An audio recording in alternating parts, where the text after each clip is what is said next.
गुलाल की लगा रंग जो तेरा हुई मैं कमाल।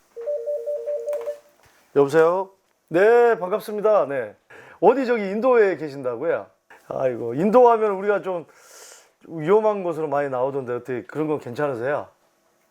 저기 생명수당 많이 받으셔야 될 것 같은데. 그러니까 이제 제가 봤는데 건축물 대장에 단독주택으로 돼 있으면 이걸 단독주택으로 봐야 되는 거예요. 이게 이제 1층이 77제곱미터, 2층이 뭐 70, 대략 좀 그렇잖아요. 그러면 이게 다가구라 그러면 호별로 해서 85제곱미터 이하면은 장기보유 특별공제를 받을 수 있잖아요. 올해까지 등록을 하면. 이거를 단독주택이기 때문에 장기보유 특별공제를 신청해서 10년 동안에 70% 받는 거는 불가능해요. 그래서 제가 보니까 혹시 몰라서 저도 이제 국세청에 또 전화도 해봤거든요. 예, 그래서 이제 저는 그렇게 얘기를 했죠. 이 세무라는 게 어떤 실사용 목적에 의해서 그게 되는 게 아니냐.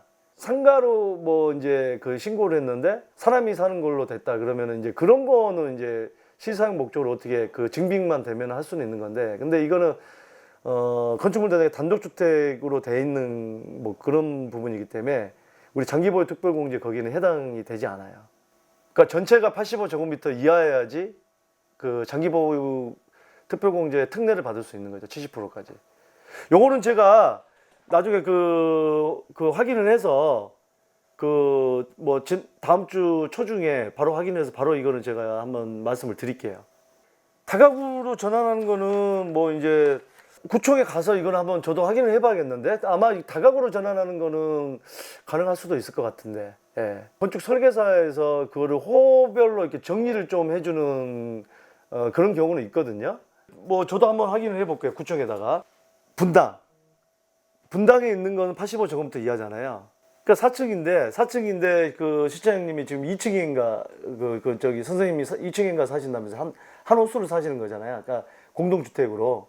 아, 이거 또 아파트로 들어가네. 이게 지금 공동주택으로 나와 있죠. 5층 이상이 아파트로 돼요. 예, 예. 이거는 가능하겠네요. 이거를 올해 안에 해야 됩니다. 올해 안에 해야 그 특례 받는 게 장기보유 특별공제 10년에 70%까지 받는 게 올해 12월 31일까지거든요.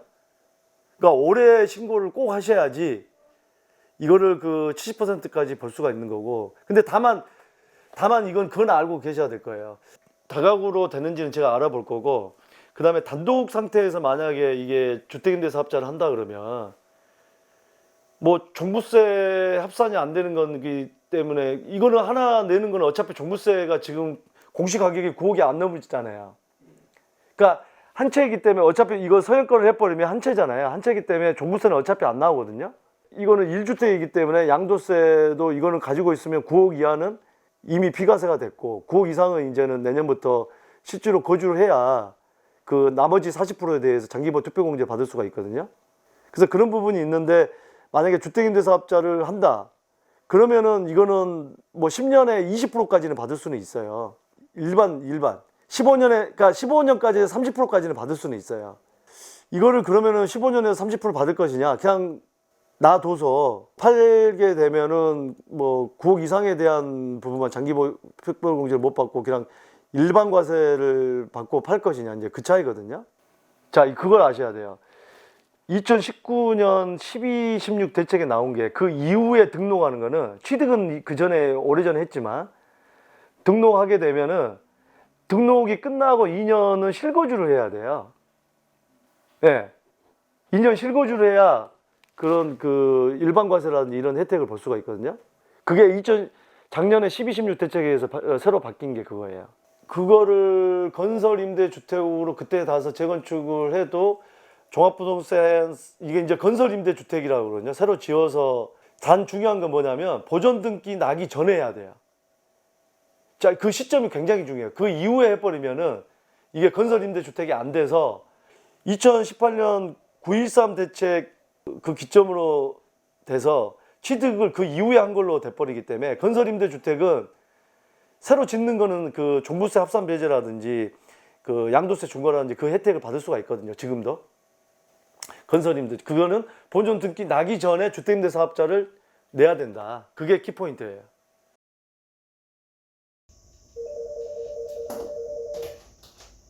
네, 여보세요? 아니 그거 제가 그 구청에 확인해 봤는데 저기 선생님이 근처에 그 몇 군데 알아보시면은 거기다가 전화를 하셔가지고 의뢰를 하세요. 그렇게 해서 알아보시고 그게 나올 수 있는지 없는지를 확인해 보세요.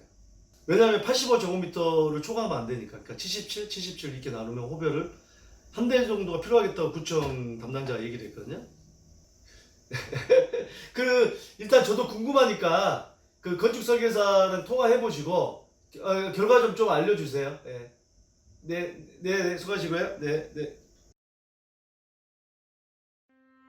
자, 둘 중에 시청자님께서는 어느 쪽에 더 끌리신가요? 네, 그래도 이쪽이 조금 더 유리할 것으로 보여집니다.